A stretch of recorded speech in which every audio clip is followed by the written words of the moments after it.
तो आज बात करते हैं एक ऐसे प्रोडक्ट की जो बहुत से नए क्रिएटर्स का ध्यान खींच रहा है। ओशा का 4K एक्शन कैमरा। इसका दावा है कम कीमत में 4K रिकॉर्डिंग। लेकिन सवाल यह है कि क्या यह दावा सच है? चलिए आज इसी की पड़ताल करते हैं। तो चलिए इसी सोच के साथ आगे बढ़ते हैं। कोई बढ़ा चढ़ाकर बातें नहीं होंगी, बस सीधी और सच्ची जानकारी, ताकि इसकी एकदम साफ तस्वीर सामने आ सके। यही तो वो बड़ा सवाल है जिसका जवाब आज हम सब ढूंढ रहे हैं। क्या कोई नया क्रिएटर या जिसका बजट थोड़ा टाइट है वो इस कैमरे पर सच में भरोसा कर सकता है? चलिए इसकी पूरी सच्चाई जानते हैं।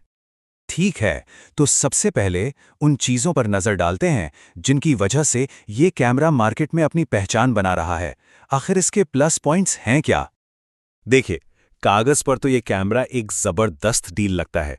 सोचिए, 16 मेगापिक्सल की फ़ोटो, 4K रिकॉर्डिंग और वाईफाई भी। इस कीमत पर ये सारे फीचर्स मिलना इसे पहली नज़र में बहुत ही कमाल का बना देता है।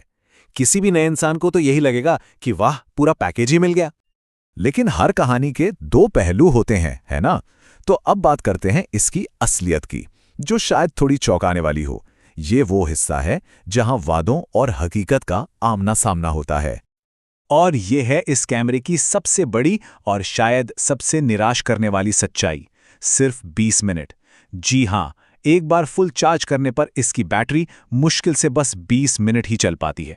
ये एक ऐसा पॉइंट है जो ज्यादातर लोगों के लिए एक डील ब्रेकर हो सकता है। तो मतलब कम कीमत के बदले में कई समझौते करने पड़ते हैं। कैमरा क्वालिटी बहुत बेसिक है, प्रोफेशनल काम के लिए तो बिल्कुल नहीं बनी। और बैटरी की जो हालत है उसकी वजह से ये लंबी रिकॉर्डिंग, खासकर बाइक राइड्स या ट्रैवल व्लॉग्स के लिए तो लगभग बेकार ही साबित होता है।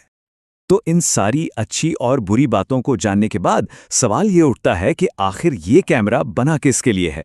मतलब कौन इसे खरीदे और किसे इससे दूर ही रहना चाहिए?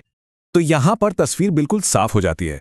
अगर कोई एक्शन कैमरा की दुनिया में बस अपना पहला कदम रख रहा है, थोड़ा एक्सपेरिमेंट करना चाहता है और उसका बजट बहुत ही कम है, तो ये एक ऑप्शन हो सकता है। लेकिन अगर कोई कंटेंट क्रिएशन को लेकर जरा भी सीरियस है तो उससे इससे दूर ही रहना चाहिए। तो चलिए अब इस पूरी बातचीत को समेटते हैं। कुल मिलाकर इस कैमरे के बारे में क्या कहा जाए? इसका फाइनल वर्डिक्ट क्या है? तो एक क्रिएटर की जर्नी में EOS कैमरे की जगह कुछ ऐसी है। ये यात्रा का पहला कदम हो सकता है, एक सीखने का टूल। लेकिन जैसे ही कोई आगे बढ़ना चाहेगा, बेहतर क्वालिटी और भरोसे के लिए अपग्रेड करना ही पड़ेगा। ये मंजिल नहीं है, बस एक शुरुआती पड़ाव है।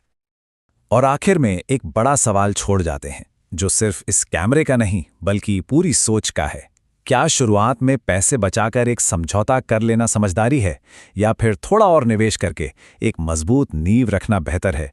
ये एक ऐसा सवाल है जिसका जवाब हर नए क्रिएटर को अपनी यात्रा शुरू करने से पहले खुद से जरूर पूछना चाहिए।